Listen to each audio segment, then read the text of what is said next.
ಒಬ್ಬ ಶ್ರೀಮಂತ ಇರ್ತಾನೆ. ಶ್ರೀಮಂತನಿಗೆ ಅನ್ನಿಸ್ತಿರ್ತದೆ ಇದು ಊರ ಮುಂದೆ ಬಹಳಷ್ಟು ಜಮೀನಿರ್ತದೆ. ಅವನಿಗೆ ಅನ್ನಿಸ್ತಿರ್ತದೆ ಈ ಜಮೀನಿಗೆ ಎಷ್ಟು ಕಿಮ್ಮತ್ತು ಹೇಳ್ತಾರೆ ಹೇಳಿ, ಅಷ್ಟು ರೊಕ್ಕ ಕೊಟ್ಟು ನಾ ಖರೀದಿ ಮಾಡ್ತೀನಿ ಅಂತಿರ್ತಾನೆ ಮನುಷ್ಯ ಶ್ರೀಮಂತ. ಈ ಜಮೀನಿಗೆ ಎಷ್ಟಾದರೂ ಕಿಮ್ಮತ್ತು ಹೇಳೋರು ಅಷ್ಟು ಕೊಟ್ಟು ತೊಗೊತೀನಿ ಅಂತ. ಶ್ರೀಮಂತ ಅಂತಿರ್ತಾನೆ ಈ ಜಮೀನಿಗೆ ಎಷ್ಟಾದರೂ ಕಿಮ್ಮತ್ತು ಕಟ್ಟಲಿ ಕಿಮ್ಮತ್ತು ಕಟ್ಟಿ ತೊಗೊತೀನಿ ಅಂತ ಶ್ರೀಮಂತ ಅಂತಿರ್ತಾನ. ಭೂಮಿ ಎಂತಿರ್ತೈತಿ, ಇವತ್ತು ನೀ ಎಷ್ಟರ ಕಿಮ್ಮತ್ತು ಕಟ್ಟಿ ತಗೋ, ಒಂದು ದಿವಸ ನಿನಗೆ ಕಿಮ್ಮತ್ತಿಲ್ಲಾರ್ದಂಗೆ ಒಳಗೆ ಕರ್ಕೊತೀನಿ ಅಂತ ಭೂಮಿ ಅಂತೈತಿ. ಇದು ವಾಸ್ತವಿಕ ಸತ್ಯ. ಮನುಷ್ಯ ಇದನ್ನು ತಿಳ್ಕೊಬೇಕಷ್ಟೆ. ಯಾವುದು ವಾಸ್ತವಿಕ ಸತ್ಯ, ವ್ಯಾವಹಾರಿಕ ಸತ್ಯ. ವ್ಯವಹಾರದ ಜೊತೆ ಬದುಕಬೇಕು, ಇದು ಮಿಥ್ಯಾ ಅಂತ ಗೊತ್ತಿರಬೇಕು, ತಲೆಯಾಗ ಸತ್ಯ ಯಾವುದನ್ನೋದು ಗೊತ್ತಿರಬೇಕು, ಅದು ನಿಜವಾದ ಜೀವನ ಅಷ್ಟೆ. ಆದರೆ ಮಿಥ್ಯವನ್ನೇ ಸತ್ಯ ಅಂತ ಬದುಕುವುದಲ್ಲ. ನೀ ಎಷ್ಟ ಶ್ರೀಮಂತಿರು, ಭೂಮಿ ಏನಂತೈತಿ ನಿನಗೆ ಬೇರೆ ಅಂತಿಲ್ಲ. ಈ ವಿಶ್ವದ ವೈಚಿತ್ರ್ಯ ಎಷ್ಟು ಅದ್ಭುತ ಅಂದರೆ, ಬಡವನೂ ಬಡವನಾಗಿಯೇ ಸಾಯಬೇಕು, ಕೊನೆಗೆ ಶ್ರೀಮಂತನೂ ಸಹಿತ ಬಡವನಾಗಿ ಸಾಯ್ತಾನೆ. ಇದು ವಾಸ್ತವಿಕ ಸತ್ಯ. ನಾವೆಲ್ಲ ಅರ್ಥ ಮಾಡ್ಕೋಬೇಕು. ಯಾವ ಶ್ರೀಮಂತನೂ ಶ್ರೀಮಂತನಾಗಿ ಸತ್ತಿಲ್ಲ, ಶ್ರೀಮಂತನೂ ಶ್ರೀಮಂತನಾಗಿ ಬಡವನಾಗಿಯೇ ಸತ್ತಾನೆ. ಬರುವಾಗನೂ ಖಾಲಿ ಕೈಯಿಂದ, ಹೋಗುವಾಗನೂ ಖಾಲಿ ಕೈಯಿಂದ. ಬರುವಾಗಲೂ ಶೂನ್ಯ, ಹೋಗುವಾಗಲೂ ಶೂನ್ಯ, ನಡುವೆ ಅಷ್ಟೇ ಸಂಪಾದನೆ. ಜೀವನಂದ್ರೆ ಕೇವಲ ಶೂನ್ಯ ಸಂಪಾದನೆ ಅಷ್ಟೇ, ಏನೂ ಇಲ್ಲ. ಹೋಗಬೇಕಲ್ಲ ಒಂದು ದಿವಸ. ಅದಕ್ಕೆ ಈ ತೋರುವ ಜಗತ್ತು ಯಾವುದು, ಇರುವ ಸತ್ಯ ಯಾವುದು, ಯಾವುದು ವ್ಯಾವಹಾರಿಕ ಜಗತ್ತು, ಯಾವುದು ವಾಸ್ತವಿಕ ಜಗತ್ತು. ಈಗ ನಾವು ಗಡಿಗೆ ಮಾಡುತ್ತೇವೆ, ಪಣತಿ ಮಾಡುತ್ತೇವೆ, ಹೂಜಿ ಮಾಡುತ್ತೇವೆ, ಪಾತ್ರೆ ಮಾಡುತ್ತೇವೆ. ಇದೆಲ್ಲ ನಮಗೇನು ಅನ್ನಿಸ್ತದೆ, ಇದು ಗಡಿಗೆ, ಇದು ಹರವಿ, ಇದು ಪಿಂಗಾಣಿ ಬಟ್ಲೆ ಏನಂತೀರಿ ನೀವೆಲ್ಲ, ಇದೊಂದು ತಟ್ಟೆ ಅಂತೀರಿ. ಅದು ಹೂಜಿನೇ ಇರಲಿ, ಹರವಿನೇ ಇರಲಿ, ತಟ್ಟೆ ಇರಲಿ, ಪಣತೆನೇ ಇರಲಿ, ವ್ಯವಹಾರದಲ್ಲಿ ಇದು ಹರವಿ, ವ್ಯವಹಾರದಲ್ಲಿ ಇದು ಪಣತೆ. ಅದರ ವಾಸ್ತವದಲ್ಲಿ ಅಲ್ಲಿರುವುದು ಕೇವಲ ಮಣ್ಣಷ್ಟೇ. ಈ ಜಗತ್ತೇನು ಕಾಣುತ್ತದೆ, ಇದು ಏಕಕೋಶಿ ಅಮಿಬಾದಿಂದ ಹಿಡಿದು ಡೈನೋಸಾರ್ಗಳವರೆಗೆ, ಮಂಗನಿಂದ ಮಾನವನವರೆಗೆ ಸಕಲ ಚರಾಚರ ಜಗತ್ತೇನಿದೆ, ಇದೆಲ್ಲವೂ ಮಣ್ಣಿನ ವಿಸ್ತಾರ. ಇದೆಲ್ಲ ಮಣ್ಣಿನ ವಿಸ್ತಾರ. ಮಣ್ಣಿನಿದೆ ಈ ಜಗತ್ತಿನ ಅತ್ಯಂತ ಸಂಕ್ಷಿಪ್ತ ರೂಪಕ್ಕನ್ನು ನಾವು ಮಣ್ಣಂತ ಕರಿತೀವಿ. ಮಣ್ಣಿನ ವಿಸ್ತಾರವೇ ಜಗತ್ತು, ಜಗದ ಸಂಕ್ಷಿಪ್ತ ರೂಪವೇ ಮಣ್ಣಷ್ಟೇ, ಏನೂ ಇಲ್ಲ. ನೀವು ನೋಡ್ರಿ, ಇದೆಲ್ಲ ಜಗತ್ತು ನಿರ್ಮಾಣ ಆಗಿದ್ದು 5 ತತ್ವಗಳಿಂದ ನಿರ್ಮಾಣ ಆಗಿದೆ. ಪೃಥ್ವಿ, ಅಪ್ಪು, ತೇಜ, ವಾಯು, ಆಕಾಶ, ಮಣ್ಣ. ಏನೂ ಇಲ್ಲ ಈ ಜಗತ್ತಿನಲ್ಲಿರುವ 5 ವಸ್ತುಗಳು. 5ರಿಂದ ಈ ಜಗತ್ತು ನಿರ್ಮಾಣ ಆಗಿದೆ. ಒಂದು ಮಣ್ಣು, ಇನ್ನೊಂದು ನೀರು, ಇನ್ನೊಂದು ಅಗ್ನಿ, ಇನ್ನೊಂದು ಗಾಳಿ, ಇನ್ನೊಂದು ಬೈಲ. ಇವು 5 ತತ್ವಗಳಿಂದ ಜಗತ್ತು ನಿರ್ಮಾಣ ಆಗಿದ್ದು ಇದೇ 5ರಿಂದ. ನಮ್ಮ ದೇಹ ನಿರ್ಮಾಣ ಆಗಿದ್ದು ಇದೇ ಮಣ್ಣಿನಿಂದನೇ. ಈ ಜಗತ್ತು ನಿರ್ಮಾಣ ಆಗಿದ್ದು ಮಣ್ಣಿನಿಂದ. ನಿನ್ನ ಕಾಯ ಮಣ್ಣಿನಿಂದ, ನಿನ್ನ ಕಾಯದ ಕಣ್ಣು ಅದು ಮಣ್ಣೆ, ನಿನ್ನ ಕಾಯದ ಕೈ ಅದು ಮಣ್ಣೆ, ನಿನ್ನ ಕೈ ಮುಟ್ಟುವ ವಿಷಯ ವಸ್ತುಗಳು ಮಣ್ಣೆ. ನಿನ್ನ ಕಾಲು ಮಣ್ಣು, ನೀನು ಕಾಲಿಡುವ ನೆಲ ಅದು ಮಣ್ಣೆ. ನೀನು ಉಣ್ಣುವ ಅನ್ನ ಅದು ಮಣ್ಣು, ನೀ ಕುಡಿಯುವ ನೀರು ಅದು ಮಣ್ಣಿನಿಂದಾದದ್ದೇ ಮಣ್ಣು. ನಿನಗೆ ಇದೆಲ್ಲ ಕಾಣುವ ಬೆಳಕು ಮಣ್ಣು, ನಿನ್ನ ಬದುಕು ಮಣ್ಣು. ಜೀವನ ಅಂದ್ರೆ ಏನಲ್ಲ, ಮಣ್ಣಿನಿಂದ ಮಣ್ಣಿನಡೆಗಿನ ಪಯಣಕ್ಕೆ ಜೀವನ ಅಂತಾರಷ್ಟೇ. Life is nothing but journey from mud to mud ಅಷ್ಟೇ. ಇದು ಜೀವನ ಅಂದ್ರೆ ಮಣ್ಣಿನಿಂದ ಮಣ್ಣಿನಡೆಗಿನ ಪಯಣ ಅಷ್ಟೇ. ನೀನು ಹುಟ್ಟಿದ್ದು ಮಣ್ಣಿನಿಂದ, ಮಣ್ಣಿನಿಂದ ಬಂದೆ, ಮಣ್ಣಿಗೆ ಬಂದೆ, ಮಣ್ಣಿನಲ್ಲೇ ಬೆಳೆದೆ, ಮಣ್ಣಿಗಾಗಿ ಬಡಿದಾಡಿದೆ, ಕೊನೆಗೊಂದು ದಿವಸ ಮಣ್ಣಿನಲ್ಲಿ ಮಣ್ಣಾದೆ ಅಷ್ಟೆ. ಏನಿದೆ ಜೀವನ?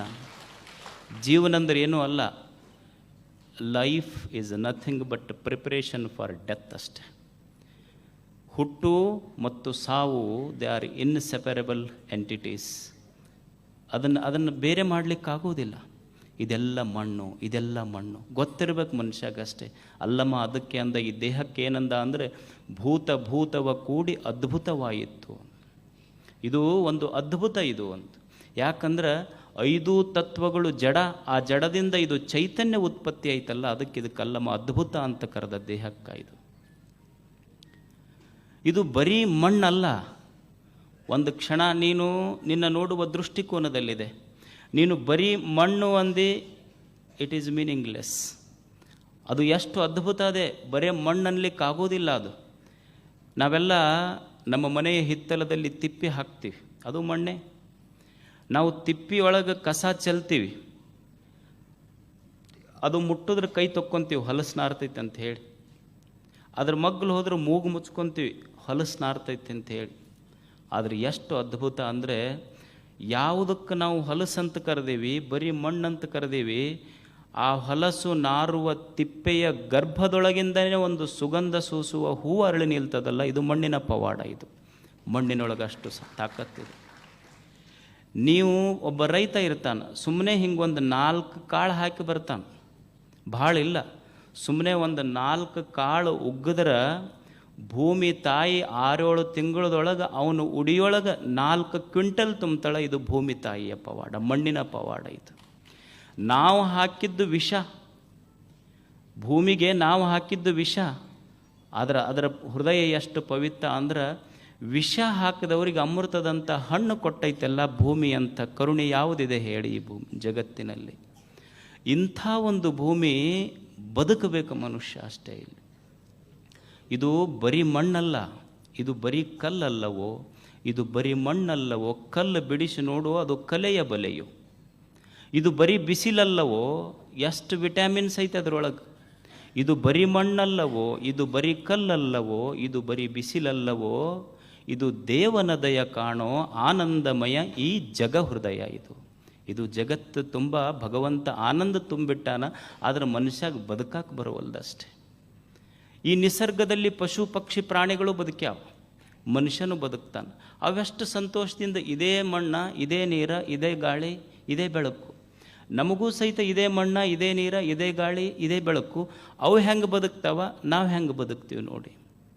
ಒಂದು ನವಿಲಿರ್ತದೆ, ನವಿಲ ನೃತ್ಯ ಮಾಡ್ತದೆ. ಯಾವಾಗ ನೃತ್ಯ ಮಾಡ್ತೈತಿ ಅಂದರೆ, ಇನ್ನೂ ಮಳಿನ ಬಂದಿಲ್ಲ, ಬರೇ ಮೇಘಗಳ ಗರ್ಜನೆ ಆದರೆ ಸಾಕು ನವಿಲು ನೃತ್ಯ ಮಾಡ್ತದೆ. ಮಳಿ ಬಂದಿಲ್ಲ, ಬರೇ ಮೇಘದ ಗರ್ಜನೆ ಕೇಳಿದ್ರೆ ಸಾಕು ನೃತ್ಯ ಮಾಡ್ತದೆ ನವಿಲು. ಕೋಗಿಲೆ ಹಾಡ್ತದೆ, ಯಾವಾಗ ಇನ್ನೂ ಮಾವಿನ ಹಣ್ಣ ಬಿಟ್ಟಿಲ್ಲ, ಬರೇ ಚಿಗುರು ಬಂದರೆ ಹಾಡ್ತದೆ ಕೋಗಿಲೆ. ನವಿಲ ಮಳಿ ಬಂದಿಲ್ಲ, ಬರೇ ಮೇಘಗಳ ಗರ್ಜನೆ ಕೇಳಿ ಕುಣಿತಿತ್ತು. ಕೋಗಿಲೆ ಇನ್ನೂ ಮಾವಿನ ಹಣ್ಣ ಬಂದಿಲ್ಲ, ಇದು ಹಾಡಾಕತ್ತಿತ್ತು. ಬರೇ ಚಿಗುರು ಬಂದ್ರೆ ಮಾವಿನ ಹಣ್ಣು ಆದಮೇಲೆ ಒಯ್ದು ಮನುಷ್ಯನ ಮನೆ ತುಂಬಿದ್ರು. ಇವ ಹಾಳಾಕತ್ತಿದ್ದ, ಅದು ಗಿಡ ಕೇಳ್ತ, ಮಾವಿನ ಗಿಡ ಅಲ್ಲೋ ಮನುಷ್ಯನೇ, ನವಿಲಿಗೆ ಮಳಿನ ಬಂದಿಲ್ಲ, ಬರೇ ಗರ್ಜನೆ ಕೇಳಿ ಕುಣ್ಯಾಕತ್ತೈತಿ. ಕೋಗಿಲೆಗೆ ಇನ್ನೂ ಹಣ್ಣ ಬಂದಿರಲಿಲ್ಲ, ಬರೇ ಚಿಗುರು ಬಂದಿತ್ತು, ಹಾಡಾಕತ್ತಿತ್ತು. ನಿನ್ನ ಮನೆ ತುಂಬ ಮಾವಿನ ಹಣ್ಣು ತುಂಬಿನಲ್ಲಿ, ನೀ ಯಾಕೆ ಹಾಳಾಕತ್ತಿ ಅಂತ. ಅವಾಗ ಅವ ಅಂದ, ಇನ್ನೂ ರೇಟ ಬಂದಿಲ್ಲ ಇದಕ್ಕಂದ. ಅಂದ್ರೆ ಇವ ರೇಟ್ ಬೇಡವ ಅಷ್ಟೇ, ಇವ ರೇಟ್ ಬೇಡವನಿಗೆ ಏನೂ ಇಲ್ಲ, ಬರೀ ಏಟು ಕೊಡ್ಬೇಕು ಕಷ್ಟ ಆಗ್ತದೆ. ಅವು ಅನುಭವಿಸುವುದು ಜಗತ್ತ, ಇವ ಅನುಭವಿಸೋದು ಗೊತ್ತಿಲ್ಲ. ಸುಮ್ಮನೆ ಒಂದು ಜೇನು ಹುಳ ಏನೂ ಇಲ್ಲ, ಸುಮ್ಮನೆ ಹೂವಿಂದ ಹೂವಿಗೆ ಹಾರಿ ಹೂವಿನ ಮಕರಂದ ಹೀರಿ ಮಧು ತಯಾರಿಸಿರ್ತದೆ ನಿಸರ್ಗದೊಳಗೆ. ಆ ಮಧುಮಯವಾಗಿರುವಂಥ ಅದು ಜೇನು ಹುಳ ಎಲ್ಲಿ ಬೇಕಲ್ಲಿ ಇಡ್ತಿತ್ತು. ಮನುಷ್ಯ ಹೋಗೋದು, ಬಿಡಿಸ್ಕೊಂಡು ಕಸ್ಕೊಳ್ಳವ ತಿನ್ನವ, ಮತ್ತು ಆ ಟೊಂಗೆ ಗಿಡದು ಕಸ್ಕೊಳ್ಳವ ತಿನ್ನವ. ಅದು ಗಿಡ ಕೇಳತ್ತು, ಅಲ್ಲಿ ನೀವು ಮನುಷ್ಯ ಎಲ್ಲಿ ಬೇಕಲ್ಲಿ ನೀ ಎಲ್ಲಿ ಈ ಟೊಂಗೆಗಿಟ್ಟಿ ಅಲ್ಲಿ ಕಸ್ಕೊಂಡು ತಿಂದ, ಆ ಟೊಂಗೆಗಿಟ್ಟಿ ಅಲ್ಲಿ ಕಸ್ಕೊಂಡು ತಿಂದ, ಜೇನರೇ ಯಾಕೆ ಇಡಕ್ಕೆ ಹೊಕ್ಕಿ ನೀನು ಅಂತ ಕೇಳತಿ ಗಿಡ. ನೀ ಎಲ್ಲೆಲ್ಲಿ ಜೇನು ಇಟ್ಟಿ ಅಲ್ಲೆಲ್ಲೆಲ್ಲ ಮನುಷ್ಯ ಕಸ್ಕೊಂಡು ತಿಂದ, ನೀ ಜೇನು ಇಡಕ್ಕೆ ಯಾಕೆ ಹೋಗ್ತಿ ಅಂತ. ಅವಾಗ ಜೇನು ಹುಳ ಹೇಳ್ತೈತಿ, ಮನುಷ್ಯಾಗ ನಾ ಇಡುವ ಜೇನು ಕಸ್ಕೊಂಡು ತಿನ್ನಕ್ಕೆ ಸಾಧ್ಯ ಐತೆ ಹೊರತು ದೇವ್ರು ನನ್ನೊಳಗೊಂದು ಜೇನಿಡ ಕಲಾ ಇಟ್ಟನಲ್ಲ, ಅದನ್ನು ಕಸ್ಕೊಳ್ಳೋ ಸಾಮರ್ಥ್ಯ ಇಲ್ಲ ಮನುಷ್ಯನಿಗೆ. ನಿಸರ್ಗ ಅಷ್ಟು ಅದ್ಭುತ. ಒಂದು ಆಕಳು ಇರ್ತದೆ ನೋಡಿ, ಆಕಳ ಹುಲ್ಲು ತಿಂದೈತಿ, ಹುಲ್ಲು ತಿಂದು ನಮಗೆ ಹಾಲು ಕೊಟ್ಟೈತಿ. ಹಾಲು ಕುಡಿದು ನಾವೇನು ಮಾಡೀವಿ ಹೇಳಿ. ಅದು ಬರೇ ಹುಲ್ಲು ತಿಂದು ಹಾಲು ಕೊಟ್ಟೈತಿ. ಅವ ಹಾಲು ಕುಡ್ದವ ಅದನ್ನು ಒಯ್ದು ಕಟಗರಿ ಕೊಡಕ್ಕೆ ತೊಗೊಂಡು ಹೊಂಟ. ಅದು ಆಕಳಂತೂ ನನಗ್ಯಾಕೆ ಕಟಗರಿ ಕೊಡಕ್ಕೆ ತೊಗೊಂಡು ಹೊಂಟಿಯೋ ಅಂತದು ಆಕಳು. ಮನುಷ್ಯ ಅಂದ, ನಿನಗೆ ವಯಸ್ಸಾಗೈತಿ ಅಂದವ, ನಿನಗೆ ವಯಸ್ಸಾಗೈತಿ ಅದಕ್ಕೆ ಕೊಡಾಕತ್ತೀನಿ. ಅವಾಗದು ಆಕಳಂತೂ ನಾ ಹಾಲು ಕೊಟ್ಟಿನೋ 20 ವರ್ಷ ನಿನಗೆ, ಅಲ್ಲ ಹಾಲು ಕೊಟ್ಟರೆ ಏನಾಯ್ತು, ಮುದಿಕೆಯಾಗಿ ನೀನು ಅಂದು. ಅವಾಗ ಆಕಳಂತೈತಿ, ನಿಮ್ಮವನು ಹಾಲು ಕೊಟ್ಟಾಳ ಬರೀ 2 ವರ್ಷ ಕೊಟ್ಟಾಳ, ನಾ 20 ವರ್ಷ ಕೊಟ್ಟೀನಿ, ನಿಮ್ಮವು ಮುದಿಕೆ ಆಗ್ಯಾಳಂತ ಆಕಿಗೆ 5 ಕಟಗರಿ ಕೊಟ್ಟಿಲ್ಲ, ನನಗೆ ಯಾಕೆ ಕೊಡ್ತಿ ಅಂತ ಆಕಳ ಕೇಳ್ತದೆ ಮನುಷ್ಯ.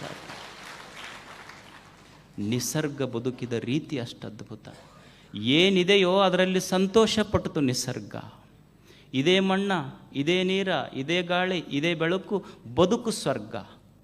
ನಮಗಿದೇ ಮಣ್ಣ, ಇದೇ ನೀರ, ಇದೇ ಗಾಳಿ, ಇದೇ ಬೆಳಕು, ನಮ್ಮ ಜೀವನ ನರಕಷ್ಟೇ. ಇಲ್ಲ ಬದುಕಾಕ ಬಂದಿಲ್ಲ ಅಷ್ಟೇ. ನಮಗೇನು ದೇವರು ಕೊಟ್ಟಾನ ಅದನ್ನು ಸಂತೋಷವಾಗಿ ಅನುಭವಿಸೋ ಹೃದಯ ಇಲ್ಲ ಮನುಷ್ಯನಿಗೆ. ದೇವರಿಗೊಮ್ಮೆ ಮನಸ್ತಂತ ಇದನ್ನೆಲ್ಲ ನಾನು ನಿಸರ್ಗವನ್ನು ನಿರ್ಮಾಣ ಮಾಡಿನಲ್ಲ, ಇದು ಹೆಂಗಾರ ಇರಬೇಕಿದು. ಒಂದು ಸಲ ಒಂದು ಫೀಡ್ಬ್ಯಾಕ್ ತೊಗೋಬೇಕು ಅನ್ನಿಸ್ತತ್ತಕ್ಕೆ. ಎಲ್ಲ ಪಶು ಪಕ್ಷಿ ಪ್ರಾಣಿಗಳಿಗೆ ಹೋಗಿ ಕೇಳಿ ಬರೋಣ ಇದನ್ನು. ಒಂದು ನಾನು ನಿರ್ಮಾಣ ಮಾಡಿದ ಈ ಸೃಷ್ಟಿ ಹೆಂಗಿರಬೇಕು, ಹೆಂಗಿದೆ, ಅವ್ರದ್ದು ಅಭಿಪ್ರಾಯ ಏನು ಅಂತ ಕೇಳಕ್ಕೆ ಒಂದು ಪತಂಗಕ್ಕೆ ಹೋದ. ದೇವ್ರಿಗೆ ಕೇಳ್ದ, ಪತಂಗದ ಹತ್ತಿರ ಬಂದು ಪತಂಗಕ್ಕೆ ಕೇಳ್ತಾನೆ ದೇವರು, ನಾನೊಂದು ಸೃಷ್ಟಿ ನಿರ್ಮಾಣ ಮಾಡಿನಲ್ಲ ಪತಂಗವೇ, ಅದು ಹೆಂಗಿದೆ ಹೇಳು, ನಿನಗೆ ಹೆಂಗೆ ಅನ್ನಿಸ್ತೈತಿ? ಪತಂಗ ಹೇಳ್ತು, ಭಗವಂತನೇ ನಿನ್ನ ಸೃಷ್ಟಿಯ ಅದ್ಭುತ ಏನಂತ ಹೇಳಿ ನಾನು. ಬರೇ ಹೂವಿಂದ ಹೂವಿಗೆ ಎಲ್ಲಿ ಕುಂತರೂ ಬರೇ ಸುಗಂಧ ಸೌಂದರ್ಯ. ಎಲ್ಲಿ ಕಣ್ಣು ಹೋಗ್ತದೆ ಅಲ್ಲಿ ಸೌಂದರ್ಯ, ಎಲ್ಲಿ ಮೂಗು ಹೋಗ್ತೈತೆ ಅಲ್ಲಿ ಬರೇ ಸುಗಂಧ. ನಿನ್ನ ನಿಸರ್ಗ, ನಿನ್ನ ಸೃಷ್ಟಿಯಲ್ಲಿರುವುದು ಎರಡೇ ಎರಡು, ಒಂದು ಸತ್ಯ, ಸೌಂದರ್ಯ, ಸುಗಂಧ, ಶಿವ. ಇದನ್ನು ಬಿಟ್ಟರೆ ಏನೂ ಕಾಣೋದಿಲ್ಲ ನನಗೆ. ಸಂತೋಷ ಆದ ದೇವನಿಗೆ. ಮತ್ತು ಆಮೇಲೆ ಒಂದು ಹಕ್ಕಿ ಕುಂತಿತ್ತು. ಹಕ್ಕಿಗೆ ಕೇಳಿದ ದೇವರು, ನನ್ನ ಈ ಸೃಷ್ಟಿ ನಿನಗೆ ಹೆಂಗೆ ಅನ್ನಿಸ್ತೈತಪ್ಪ?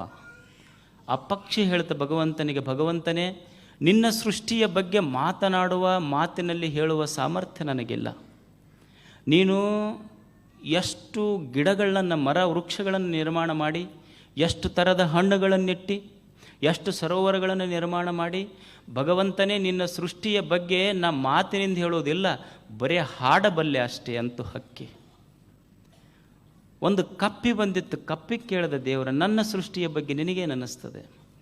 ಕಪ್ಪೆ ಹೇಳ್ತದೆ, ದೇವರೇ ಆ ದುಂಬಿದು ಬಿಡು, ಪಕ್ಷಿದು ಬಿಡು, ನಾನು ಹುಟ್ಟಿದ್ದು ಕಲ್ಲೊಳಗೆ.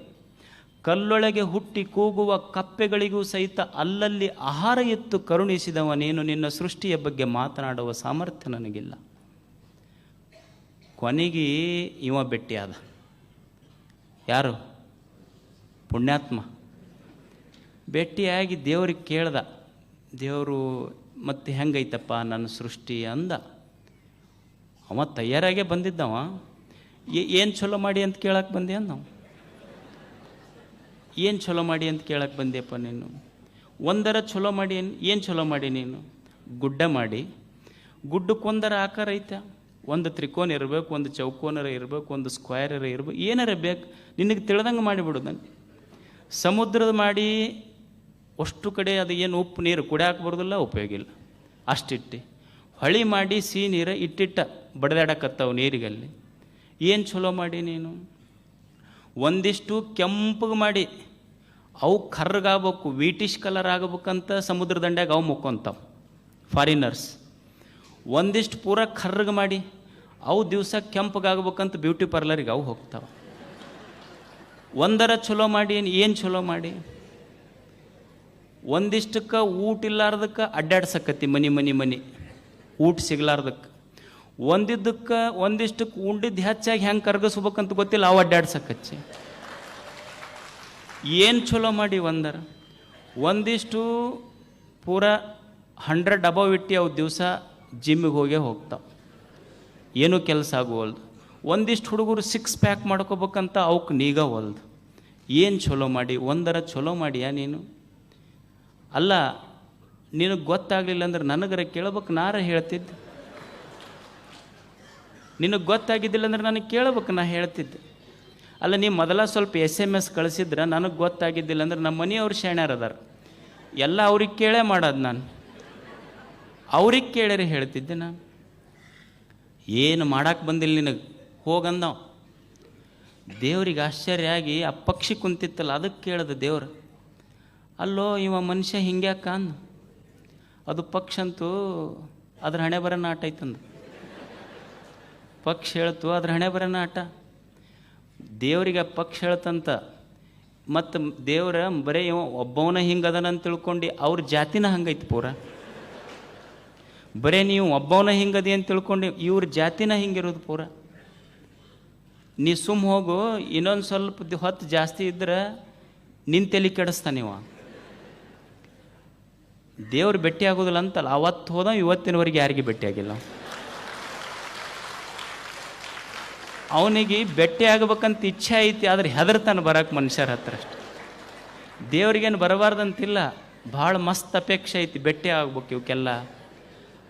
ಇವ್ರು ಕಾಯಿ ಹಿಡ್ಕೊಂಡು ಬಂದ್ರಂದ್ರೆ ಹೆದರ್ತಾನವ, ಗುಡಿಯಾಗೋಲ್ಲೆ ನಾನು ಏನು ಕೇಳ್ತಾರಂತ ಅವನಿಗೆ ಗೊತ್ತಿಲ್ಲ, ಸಂತೋಷ ಇಲ್ಲ. ಹೋತ್ ಅಡ್ಡಾಡ್ಕೊಂತ ಏನು ಚಲೋ ಮಾಡ್ಯ ನೀವು ಬ್ಯಾಸಿಗೆ ದಿವಸ ಹೋಗಿ ಒಂದು ಮಾವಿನ ಗಿಡದ ಬುಡಕ್ಕೆ ಮುಕ್ಕೊಂತು, ಏನು ಮಾಡಕ್ಕೆ ಬರೋದಿಲ್ಲ ಇವನಿಗೆ. ದೇವ್ರಿಗೆ ಅನ್ಕೊಂತ ಮ್ಯಾಲೆ ನೋಡ್ದ, ಹುಚ್ಚಿದ್ದಂಗೆ ಐತಿ ದೇವ್ರ.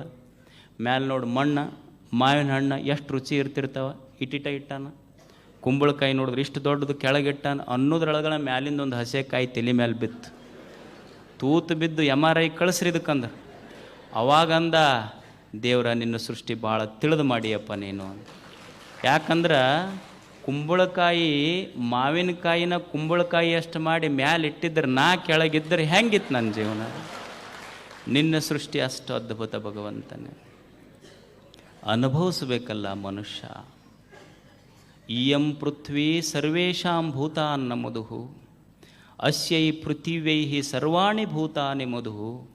ಇಲ್ಲೆಲ್ಲ ಸಂಪತ್ತು ಭರಿತ, ಇಲ್ಲಿ ಯಾವುದಕ್ಕೂ ಕೊರತೆ ಇಲ್ಲ ಭಗವಂತನ ಸೃಷ್ಟಿಯಲ್ಲಿ. ಇಲ್ಲಿ ಏನೂ ಕೆಟ್ಟಿಲ್ಲ. ನಾವು ಕಟ್ಟಿ ಮೇಲೆ ಕುಂತು ಮಾತಾಡ್ತಿರ್ತೀವಲ್ಲ, ಏನು ಬಿಡ್ರಿ ಊರು ಕೆಟ್ಟೈತಿ, ಜಗತ್ತು ಕೆಟ್ಟೈತಿ. ಏನು ಕೆಟ್ಟೈತಿ? ಏನು ಮಣ್ಣು ಕೆಟ್ಟೈತ, ನೀರು ಕೆಟ್ಟೈತ, ಗಾಳಿ ಕೆಟ್ಟೈತ, ಬೆಳಕು ಕೆಟ್ಟೈತ? ಏನೂ ಕೆಟ್ಟಿಲ್ಲ. ಎಲ್ಲವನ್ನು ಸರಿಯಾಗಿರಬೇಕೆನ್ನುವ ಮನುಷ್ಯನ ಮನಸ್ಸೊಂದು ಕೆಟ್ಟಿದೆ ಅಷ್ಟೇ, ಉಳಿದಿದ್ದೆಲ್ಲ ಸರಿಯಾಗಿದೆ ಈ ಜಗತ್ತಿನಲ್ಲಿ. ಒಂದು ಸ್ವಲ್ಪ ತಾನಿರುವ ಈ ವಿಶ್ವದ ಬಗ್ಗೆ, ಈ ಪರಿಸರದ ಬಗ್ಗೆ ಗುರುಗಳು ವಿಷಯ ಇಟ್ಟಾರ, ಮಣ್ಣು ಮತ್ತು ಮಾನವ. ಮಣ್ಣು ಮಾನವ, ಈ ಪರಿಸರದ ಶಿಶು ಮನುಷ್ಯ. ಗೊತ್ತಿರಬೇಕಲ್ಲ ನಿಜವಾದ ಯಾವುದು ಸಂಪತ್ತು, ಯಾವುದು ತನಗೆ ಬದುಕಿಸ್ತೈತೆ ಅನ್ನುವ ಕಲ್ಪನೆ ಆತಗೆ ಬೇಕಾಗ್ತದೆ. ನಮಗೆಲ್ಲ ಏನು ಅನ್ನಿಸ್ತದೆ? ಬಂಗಾರ, ಬೆಳ್ಳಿ, ವಜ್ರ, ವೈಡೂರ್ಯ ಇವೆಲ್ಲ ಸಂಪತ್ತುಗಳು. ಒಬ್ಬ ಸಾಮಾನ್ಯ ಮನುಷ್ಯನಿಗೂ ಒಬ್ಬ ಜ್ಞಾನಿಗೂ ವ್ಯತ್ಯಾಸ ಇದೆ. ಒಬ್ಬ ಸಾಮಾನ್ಯ ಒಂದು ವಸ್ತುವನ್ನು ನೋಡುವ ಅವನ ದೃಷ್ಟಿಕೋನಕ್ಕೂ ಒಬ್ಬ ದಾರ್ಶನಿಕ ಈ ಜಗತ್ತನ್ನು ನೋಡುವ ದೃಷ್ಟಿಕೋನಕ್ಕೂ ಬಹಳಷ್ಟು ಭಿನ್ನತೆ ಇದೆ. ನಮಗೆಲ್ಲ ಯಾವುದು ಸಂಪತ್ತು ಅಂದರೆ ಬಂಗಾರ, ಬೆಳ್ಳಿ, ವಜ್ರ, ವೈಡೂರ್ಯ ನಮಗೆ ಸಂಪತ್ತು. ಆದರೆ ಒಬ್ಬ ದಾರ್ಶನಿಕ ಅಂತಾನೆ, ಮನುಷ್ಯನೇ ಇದು ನಿಜವಾದ ಸಂಪತ್ತಲ್ಲ, ಇವೆಲ್ಲ ಬರೇ ಕಲ್ಲಿನ ತುಣುಕುಗಳಷ್ಟೇ. ನೀನು ಯಾವುದಕ್ಕೆ ಸಂಪತ್ತಂತ ತಿಳ್ಕೊಂಡಿಯಲ್ಲ, ಅದು ಹೆಂಗೆ ಸಂಪತ್ತಾಗ್ತೈತಿ ಹೇಳು? ಯಾವುದು ನೀನು ಒಂದೇ ರೊಟ್ಟಿ ಉಳಿದು ಒಂದೇ ತಾಯಿಯ ಹಾಲು ಕುಡಿದು ಬೆಳೆದ ಅಣ್ಣ ತಮ್ಮಗೂ ದೂರ ಮಾಡೈತಿದ್ದು, ನಿಮಗೆ ಮನೆ ಮಗ್ಗಲ್ದವರಿಗೆ ಸಂಬಂಧಿಕರಿಗೆ ಹೊಡೆದಾಡಕ್ಕೆ ಹಚ್ಚೈತಿ, ಕೋರ್ಟ ಕಚೇರಿ ಕರ್ಕೊಂಡು ಹೋಗೈತಿ, ಸಾಮ್ರಾಜ್ಯಗಳು ಉರುಳಿಸೈತಿ, ಎಷ್ಟೋ ಮಂದಿದ ಪ್ರಾಣ ತಗೊಂಡೈತಿ. ಈ ಪ್ರಾಣ ತೆಗೆದುಕೊಂಡಂಥ ಬಂಗಾರ, ಬೆಳ್ಳಿ ಅದು ಸಂಪತ್ತಲ್ಲ. ಮನುಷ್ಯನನ್ನು ಬದುಕಿಸುವ ಅನ್ನ, ನೀರು, ಒಳ್ಳೆಯ ಮಾತುಗಳು ಈ ನಿಜವಾದ ಸಂಪತ್ತು ಅಂತ. ಪೃಥಿವ್ಯಾಂ ತ್ರೀಣಿ ರತ್ನಾನಿ ಜಲಂ ಅನ್ನಂ ಸುಭಾಷಿತಂ. ಈ ಭೂಮಿಯ ಮೇಲಿನ ನಿಜವಾದ ಸಂಪತ್ತುಗಳೇನಾದರೂ ಇದ್ದರೆ ಒಂದಿಷ್ಟು ಅನ್ನ, ಒಂದಿಷ್ಟು ನೀರು, ಒಂದಿಷ್ಟು ಒಳ್ಳೆಯ ಮಾತುಗಳು ಈ ಭೂಮಿಯ ಮೇಲಿನ ನಿಜವಾದ ಸಂಪತ್ತು. ಅನ್ನ ಸಂಪತ್ತು, ನೀರು ಸಂಪತ್ತು, ಒಳ್ಳೆಯ ಮಾತುಗಳು ನಿಜವಾದ ಸಂಪತ್ತು. ಶರಣರ ಕಲ್ಯಾಣ ಕಟ್ಟಿದ್ರಲ್ಲ, ಕಲ್ಯಾಣ ಏನು ಹಿಟ್ಯಾಚಿ ತೊಗೊಂಡು ಕಟ್ಟಿದ್ರನ್ನು ಬುಲ್ಡೋಜರ್ ಬಂದಿದ್ದು ಅಲ್ಲೇನೂ ಇಲ್ಲ. ಕಲ್ಯಾಣ ಹೆಂಗೆ ನಿರ್ಮಾಣ ಆತ? ಅಲ್ಲೇನು ಆಶ್ರಯ ಪ್ಲಾಟ್ ಕೊಟ್ಟಿದ್ರ? ಏನೂ ಇಲ್ಲ. ಕಲ್ಯಾಣ ನಿರ್ಮಾಣ ಆಗಿದ್ದು ಹಸಿದು ಬಂದವ್ರಿಗೊಂದು ಕಪ್ ನೀರ, ನೀರಡಿಸಿ ಬಂದವ್ರಿಗೊಂದು ಕಪ್ ನೀರು, ಹಸಿದು ಬಂದವ್ರಿಗೊಂದು ತುತ್ತ ಅನ್ನ.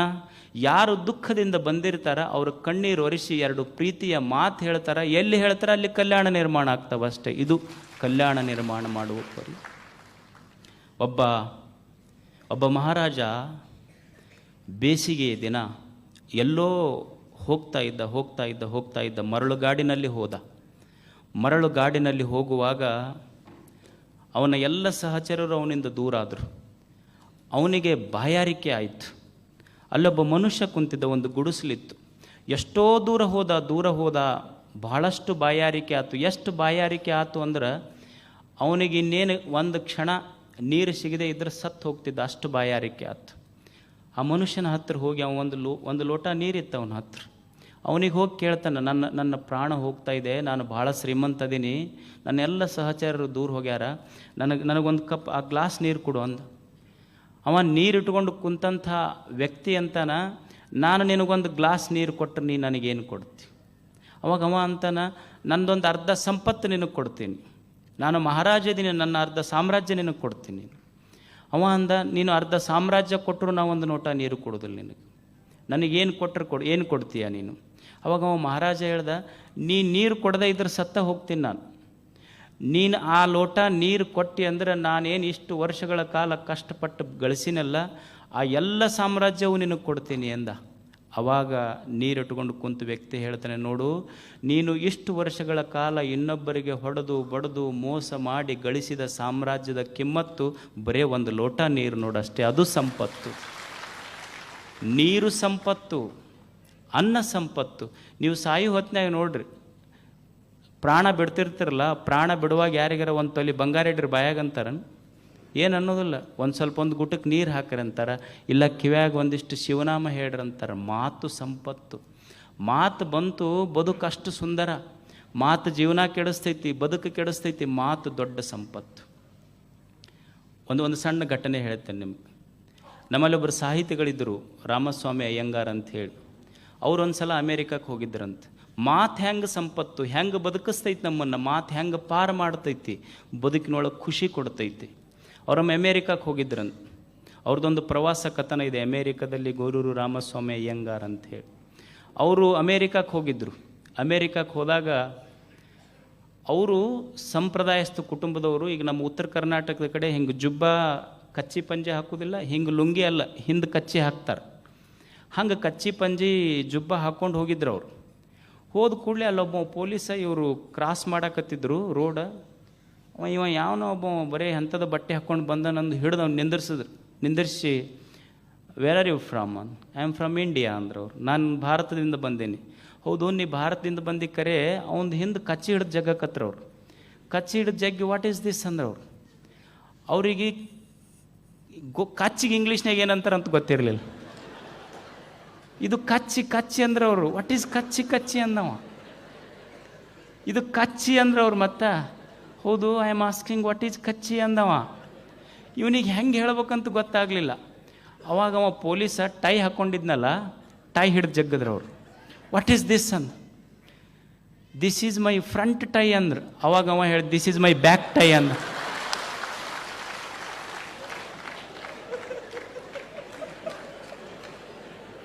This is my back tie.